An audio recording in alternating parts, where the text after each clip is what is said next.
To face for the Newsfirst team, I'm Niresh Eliadambi. My guest tonight is Mr. Chathuranga Abeysinghe, Deputy Minister of Industries and Entrepreneurship Development, who is joining us after several months on Face to Face. Welcome and good evening to you, Chathuranga. Good to have you back. Thank you to be back, and it's a pleasure to be back. And I know you're really busy, and thank you for making time. When I called you, you immediately responded. Nice to see that you have kept the common touch, which is what is expected of this government. Right, let's talk. Well, there's a lot of things to talk about on the economic side, but let's first deal with the local government elections, because now we are looking at the tail end, the results of it, and the councils are supposed to be formed in the next few days. Then we'll find out who's controlling which council and who each mayor will be. Can you give us your thoughts on this? Yeah, I think local governments, the entire election, if you really look at why we really needed a change in our localities, is that the services that we were supposed to get from our birth to our death was not given efficiently. Our tax monies were again misused and wasted, and some of the major issues in our cities, like especially in Kotte, the drainage issues, the flood issues, the housing issues, the poverty issues, the drug issues,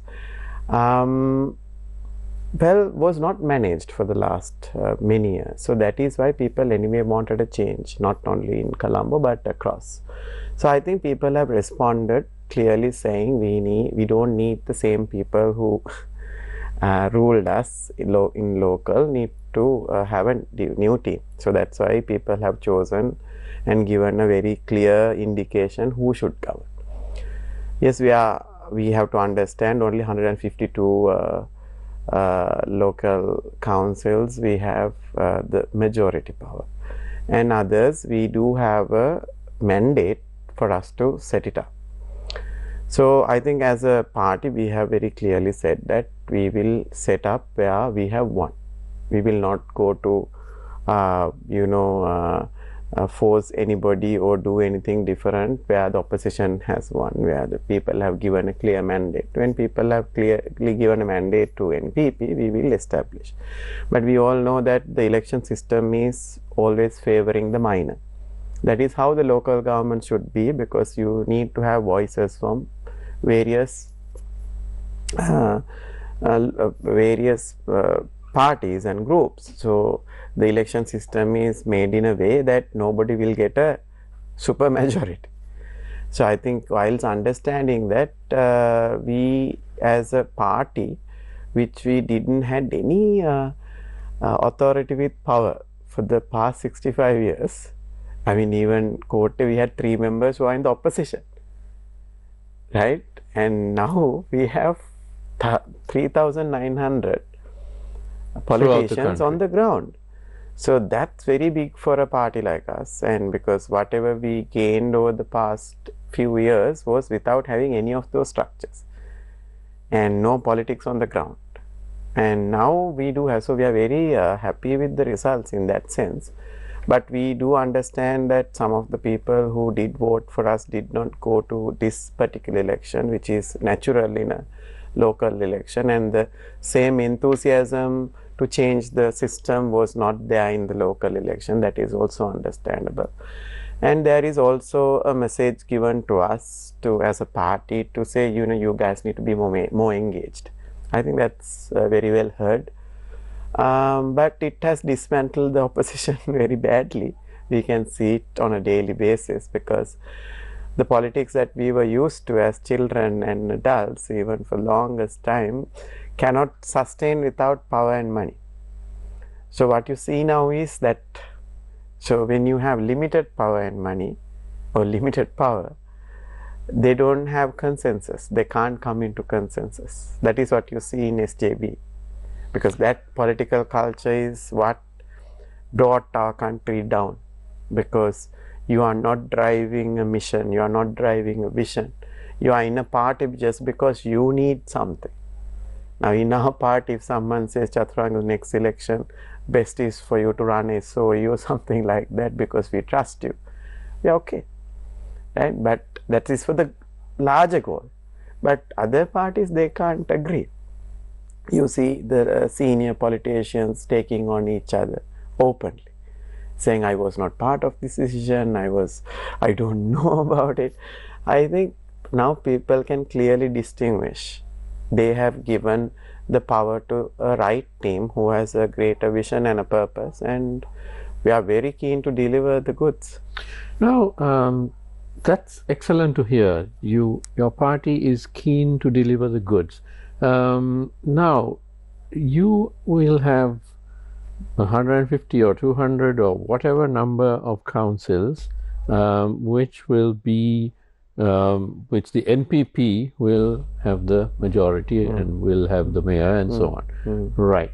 Then you also have the contrast where there will be councils where other oppositions will yes. parties will actually be in office. Yeah. So now this I feel is excellent because we, the people, will be able to see the performance of the different councils and who is controlling what.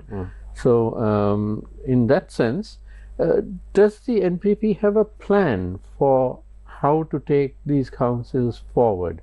Because we know that with last year especially, we saw the manifesto, which was very impressive. Yeah. And one hopes that most of those promises will be kept or can be kept in the near future. But what about the local government bodies? What are they? What's their mission? What's their goal? Apart from the humdrum stuff, you know, collecting garbage and water supply and all those things, what more are they supposed to drive towards in each locality? So Nilesh, I think the roles of a local government is very well defined. But what we need to really see is whether the citizens of that area is thriving.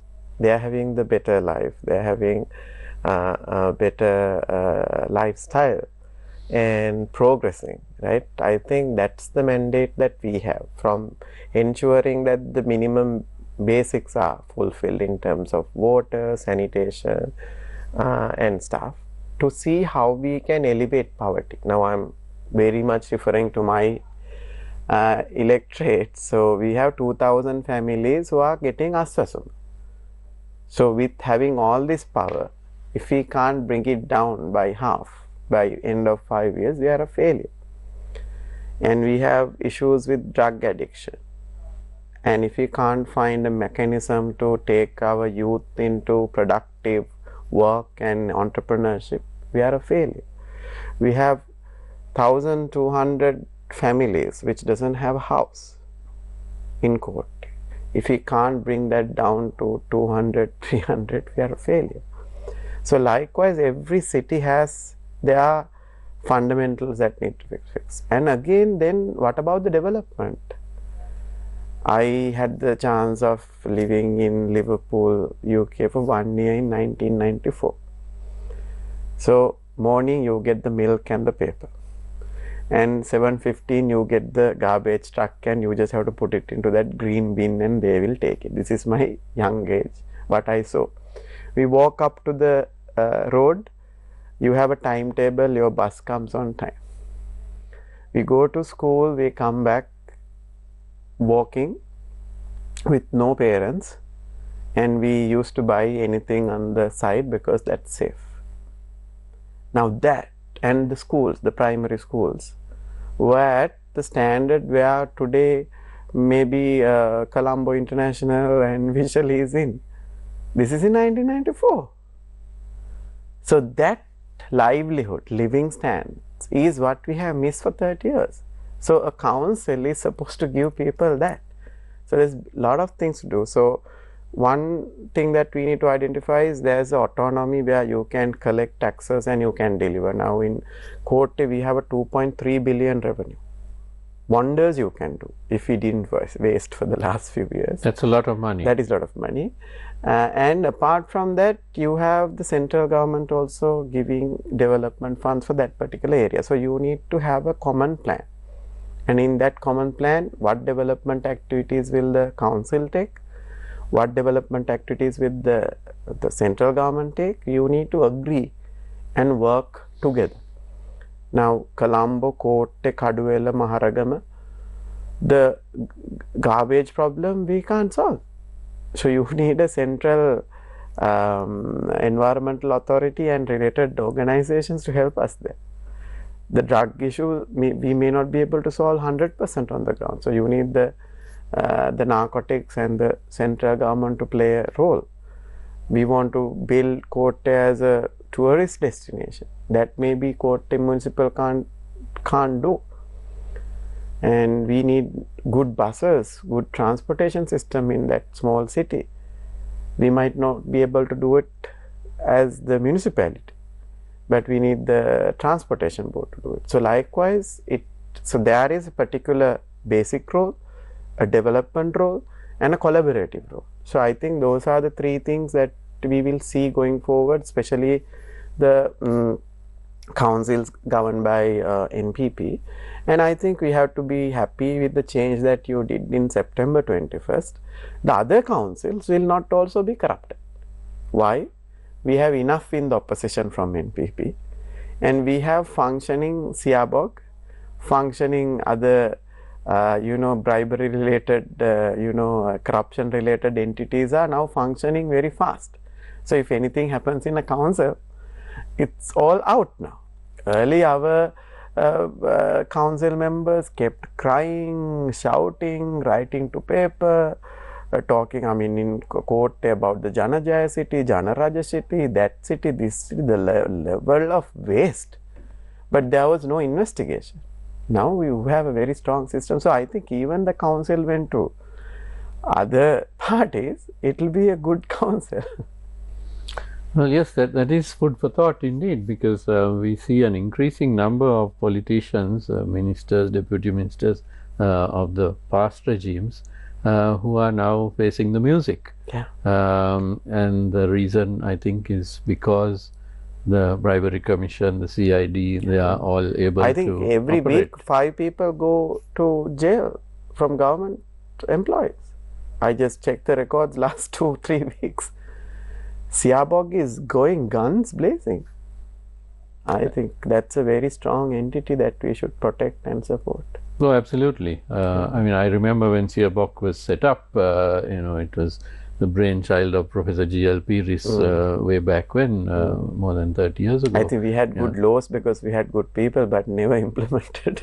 Exactly. So I think Siabog itself was handicapped because successive governments wouldn't give it the resources. Yes. But now there's no such issue. They've got the resources as much as. So I think that's why I said, whoever governs, and whether it's NPP or not, we have made a pivotal change in our country as citizens, from Maragale to our demands of zero corruption to what happened to the country. I think people have made a significant change.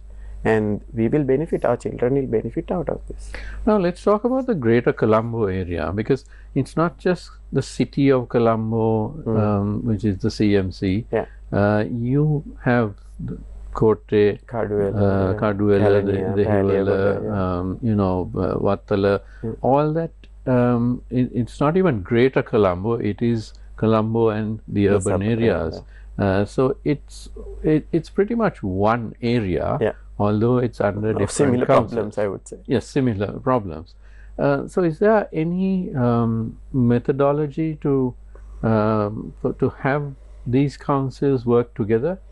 Yeah, I think it anyway comes under the provincial council, Western Province,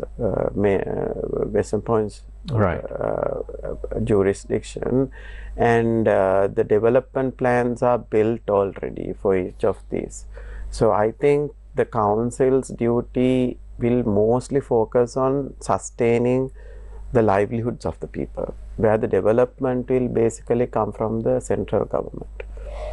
I think Colombo municipality do have enough money than what you call department of a country, and there is lot of lost revenue, leakages in revenue. I think Colombo itself can do lot of stuff for itself, but if you take others, there's not enough money to make a significant change. So you need the provincial council and the central government to step in for those. Now, let's talk about an area which during the last year the NPP really spoke of, which is women's empowerment.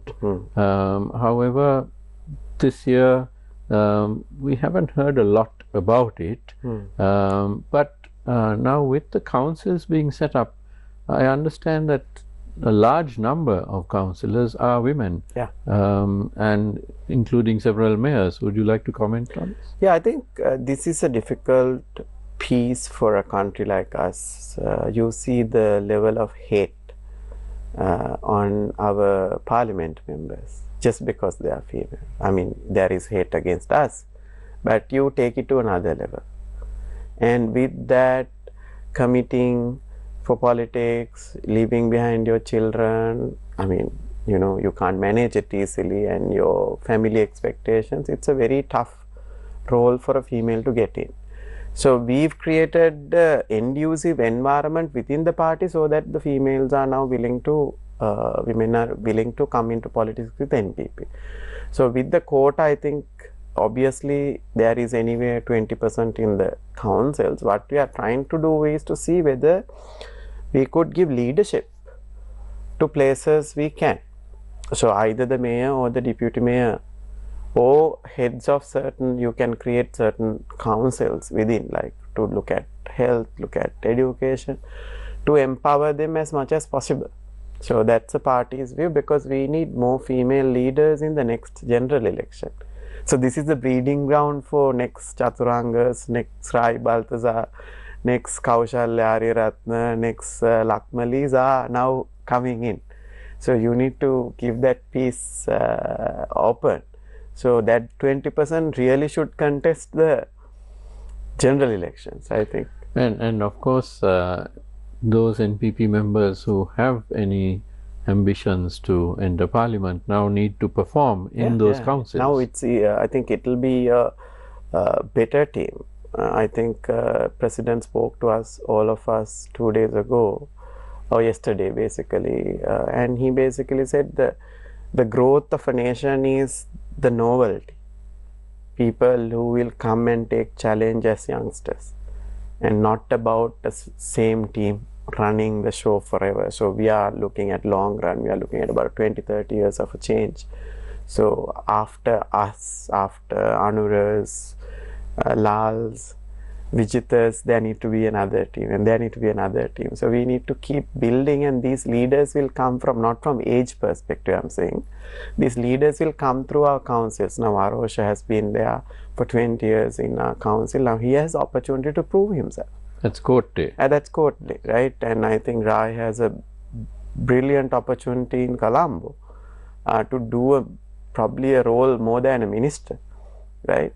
And similarly, there are a lot of female candidates and male candidates who will take leadership positions, and they will be tested. I think that's good. Only good thing about our party is we don't isolate that person. We will support as a team. The MPs like us who are part of that area, we will support them. There's a huge support structure for them, and there's a very it's like this, early in other politics, if the mayor fails, mayor fails. Now here we don't consider that as a mayor's failure. We would think it's our party's failure. So entire team, entire structure will work for the success. So that's why I think even we had the Tissa Maharama, Pradeshi Sabha. People don't have right knowledge about it. Now we are in a position to talk about it. They became the best Pradeshi Sabha across 330 for 2 years consecutive. And that was a threat to the Rajapaksa regime. So they took with power, took it under the commission. After that only they had the election. So these things people need to understand. So what I'm saying is, don't give power to JVP or NPP in local councils, because you will never get it. They know this, because we are so because we work for people without power. We work for people without having a single budget in our hand. We couldn't give,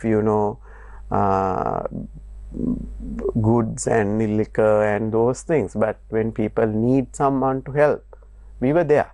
So now we have 3,900 across the country to be there. So I think this will give more youngsters a lot of opportunity in our party, and then the seniors who are still there will have a great chance in the next provincial council.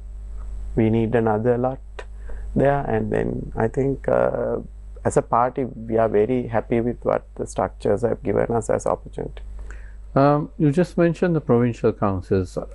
Is there a plan for the PC elections? So I think it's as a democratic country, as considering the what you call the law of the country, we should have it until we bring in the new constitution and to see how it will work. So I think we need a little bit of a breath for people also. I think it will be after next year for sure. Right. But it will happen, but not with immediately. Probably not this year. Yeah.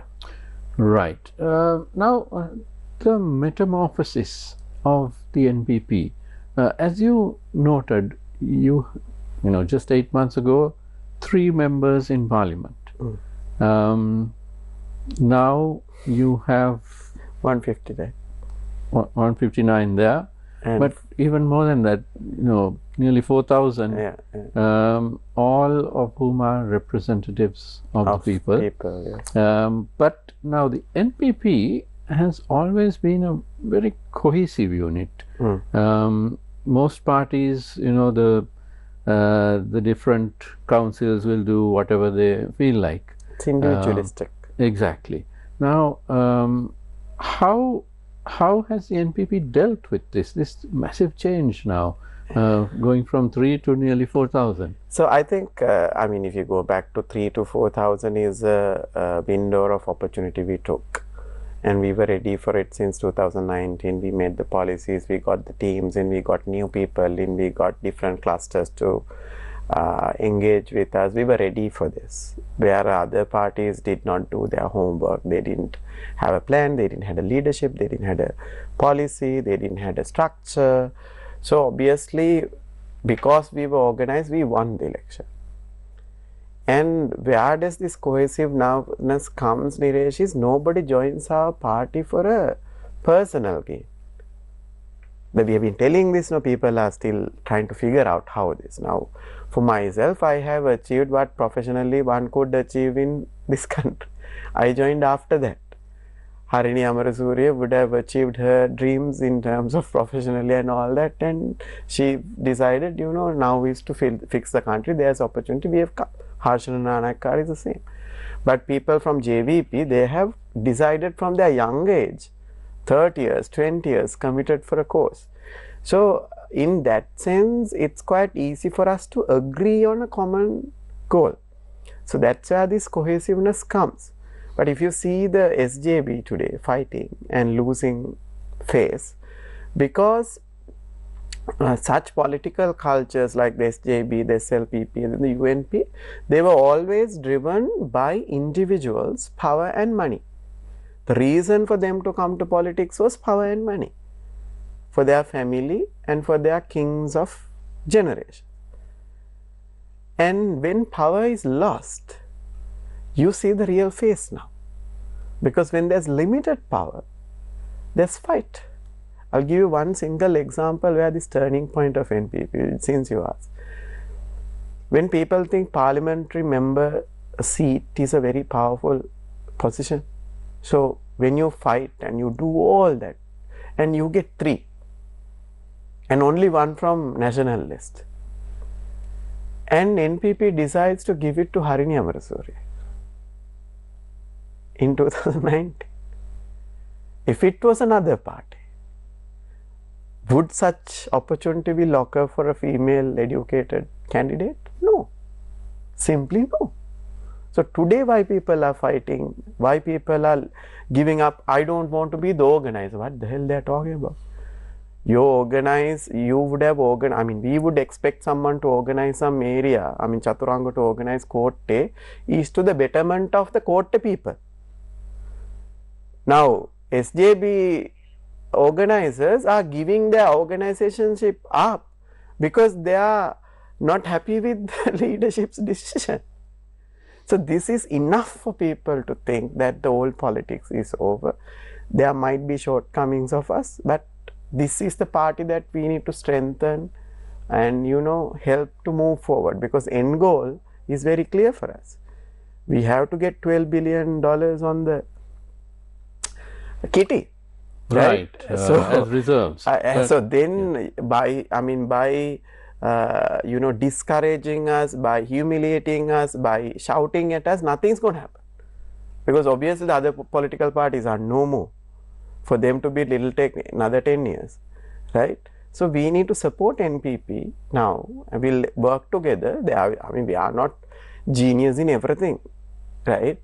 We are managers, we are trying to organize, coordinate, collaborate, make decisions. So if everybody gets together as a country, now we have very clean sheet of 4 years to achieve what we want, both locally and nationally. So I think none of those parties were always cohesive when there was power, because everybody flocked together when there is power. When there's no power, it just shatters like a a glass, and you can't put it back again. Now I'd like to get to the economic situation, but first of all we need to take a short commercial break. I am in conversation with Chathuranga Abeysinghe, the Deputy Minister of Industry and Entrepreneurship Development. Don't go away, we'll be right back.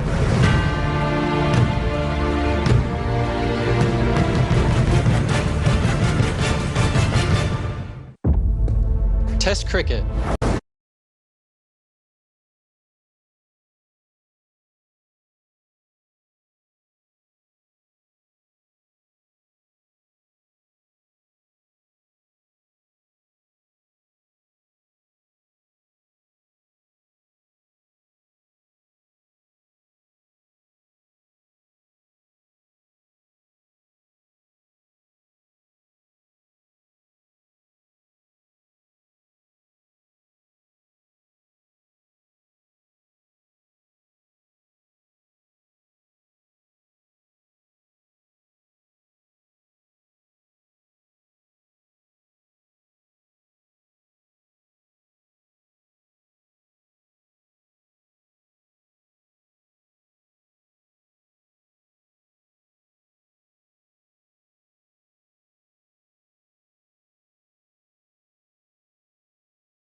Far from the city noise, under a mango tree, children turn broken desks into a stage. They sing, they dance, they try.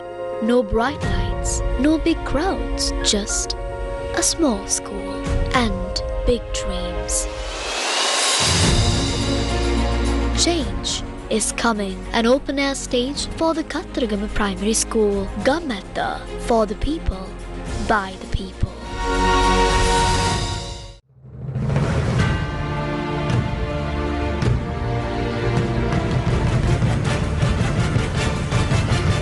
Welcome back to Face to Face.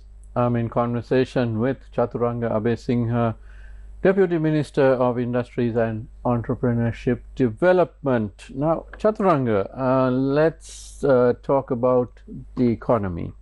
A sense of stability is there, but there is also this sense of foreboding. 2028 is like a doomsday. it seems like a doomsday, and we hear many people talking about 2028 as though the country is going to fall flat on its face again, which we journalists who we speak to economists and so on at length, we know this is not so. But at the same time, the concern is that economic growth is not going forward at an accelerated pace. We had a 5% growth last year, which was very much a rebounding, in the sense we were at rock bottom, and yes, 3.5%, 4%, 5%, it was lovely. But that won't continue to be sustained. We need something more, something more steady and dramatic, perhaps. So I think, Nilesh, it's very interesting who says this, because the ones who says this was the ones who agreed to go with IMF without NPP under Ranil Wickremesinghe. Then everybody agreed to IMF debt sustainability analysis. Nobody questioned debt sustainability analysis. Now with that, it was us who was questioning debt sustainability analysis. So everybody who supported the DSA then and agreed with the IMF, now questioning growth is not enough, is little hilarious. Why? DSA clearly says the required GDP growth is 3.5%. Right? So nobody should worry as long as we achieve. I'm not saying that we will come back to 3.5. I'm pretty sure we're going to do better. But why would one worry? Because the DSA is done in a way that if you get 3.5 and a particular required export growth, you will be able to repay the debt. That's what the DSA means. Debt sustainability analysis. So sustainable. That was the program you guys, whoever is blaming us, gave to NPP. So we are managing it better now. We have touched 5%. Yes, we feel that we can sustain it this year also. Our exports are growing. The first quarter exports are 8.8% more than the 2024. So we are doing good.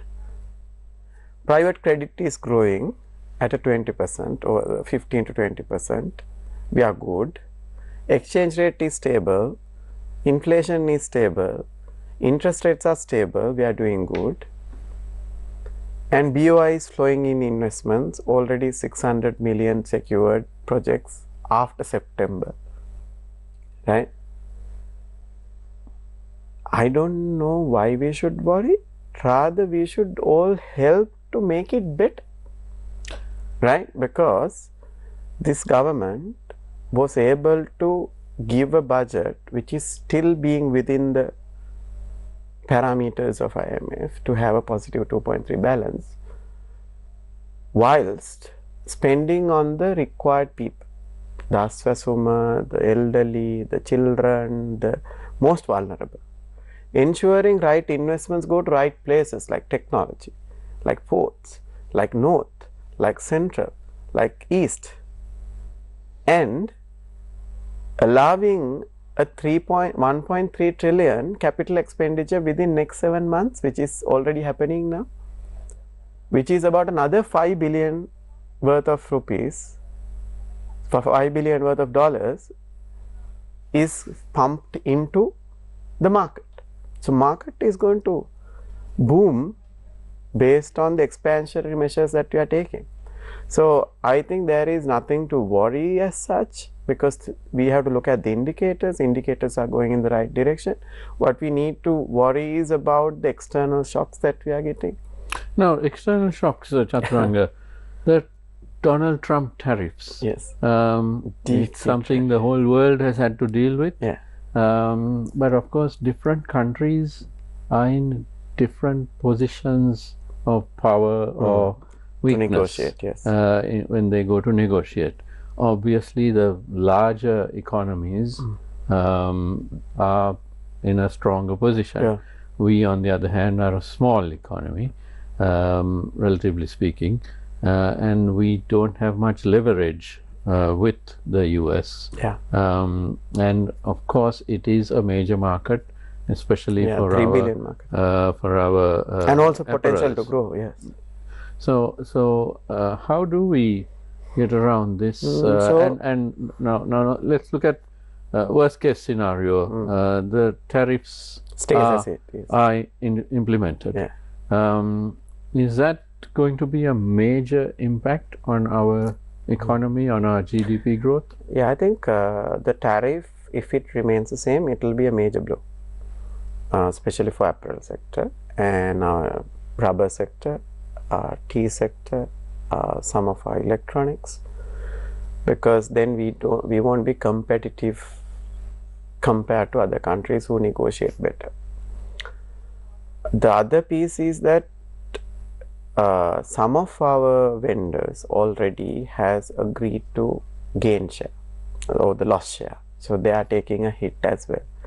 Some buyers have said we will wait till next 60 days to, or whatever the days, to put the order. That's the gap we are having. So positively we are very looking at it. It won't be that worse because our negotiation team is already there. I think Harshan and the team left yesterday or today morning. We do have two leverages. One is that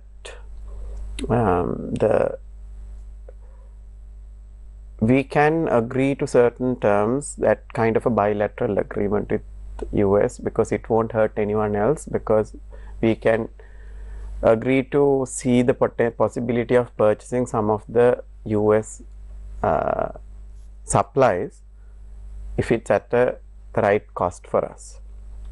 So things like gas and stuff. On the other side, we are already in IMF program. We hope that that program's success also matters to US, because it's a US ISBs we have taken. It's US people's money. So we have restructured once and we are willing to repay it back, and if you do well, they will get more, because as per the new debt restructuring program, if you do well, we hope that the Trump administration understands the connection. So between that's what I'm saying. So our negotiations are based on those things. So we have a positive view on this. We hope our delegation will strike a good thing for us. But apart from that, Nilesh, we need to understand that how we need to diversify into markets. Why are we struggling? Is it the NPP who did this? Did the NPP put all eggs in the one basket? Where was our diversification strategy? Right? So this is, some people might say don't keep blaming the old stuff. But what I'm saying is we never grew as a country in a strategic way. We didn't diverse. Now look at Middle East. If another war erupts, where is our tea going to? So likewise, we have to now start diversifying fast, but it will take 5 to 10 years. But in the short run, I think we should be able to manage this, and the apparel sector is very closely working with us. I'm being part of the industry. We know how closely we are talking to each other to see things, and rubber industry is watching this, fishing industry, fish industry is watching this. Let's keep the hopes up. We have not done anything wrong to the world. And I think country is on a very good trajectory, and hopefully this will come through. Now, Chathuranga, let's look at the scenario where now we as a nation, prior to the 2022 bankruptcy, that debacle, we went around blissfully as if nothing is going to happen. There were members of parliament, spoke out, the media spoke out, we saw the dwindling foreign reserves, and we knew disaster was coming. For a couple of years we knew this. But generally, Sri Lankan society went around as if nothing's going to happen. Now,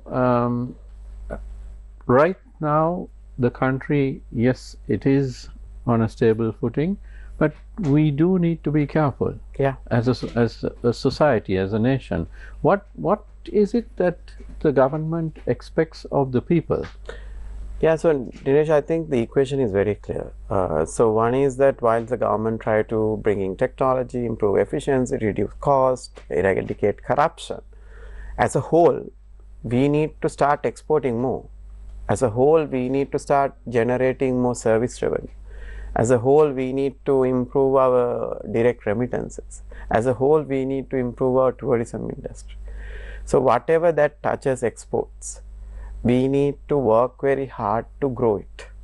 That's number one, and every citizen should have a view of how do I contribute to this. If I am doing local manufacturing, should I be thinking of sending something out? If I am not in industries, should I now leave my job since I have the capability, can become entrepreneur? If I am living abroad, what can I do to, bring something from Sri Lanka and trade there?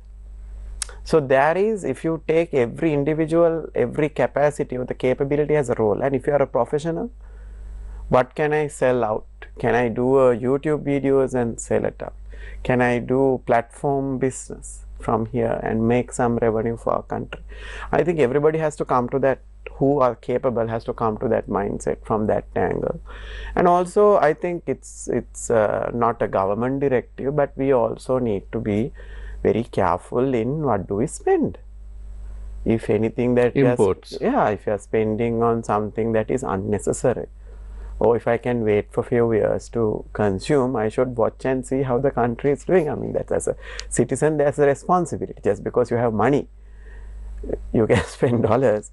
I think there is a period, it's not so comfortable, you are right, because one end, the thing is this, one end somebody is worried about a doomsday. On another end, somebody might think there's no problem, everything is cool, we are back to whatever 2016 or 17, we can live the way we are.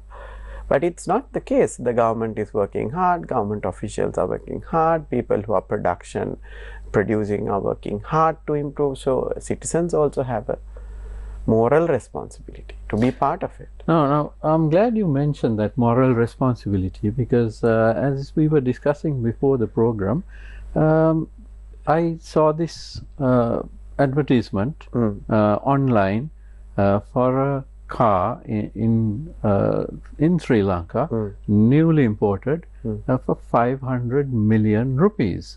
And I showed you that advertisement as well. Now, I'm sure there's nothing illegal about that. But doesn't and nothing wrong about it. But doesn't it bother you that in a country where still so many people are below the poverty line, that kind of flaunting of wealth is also prevalent? No, I think, Nilesh, we can't stop how people. No, we can't stop it. People. But and I think one-way consumption is also good rather than stocking up your money in a bank account. So I think it's how people will perceive. But that's also foreign exchange going out. Yeah. So we have now allowed a 1 billion outflow, and that we will clearly watch. So anybody is bringing down vehicles who can't sell it within 3 months has to pay the penalty.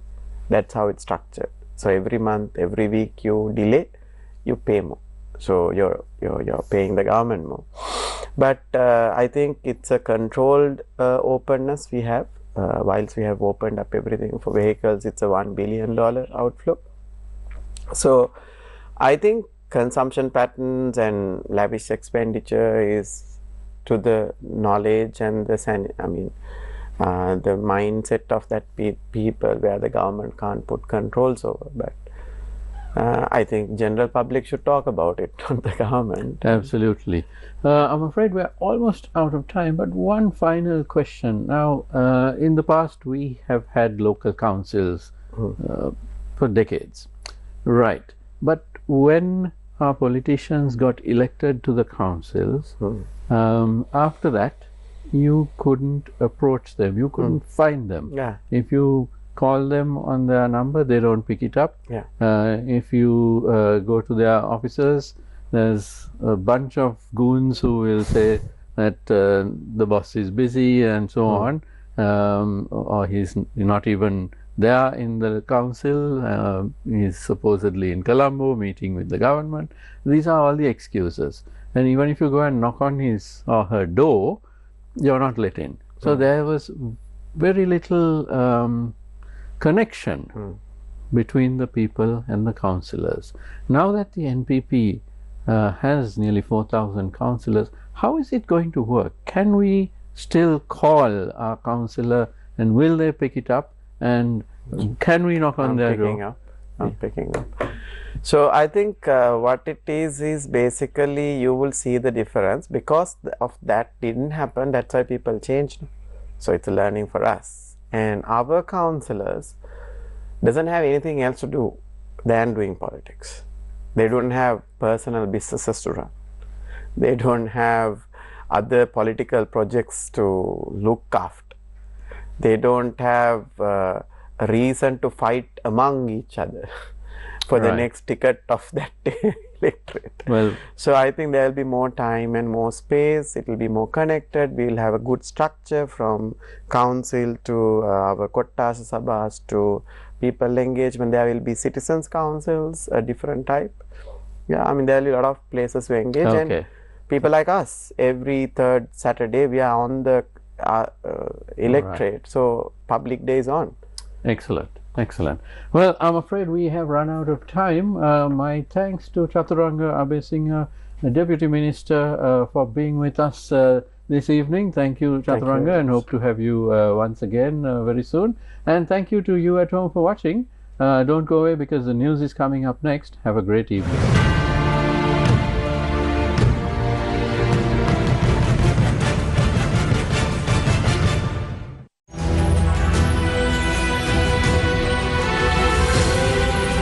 TV1, TV for life.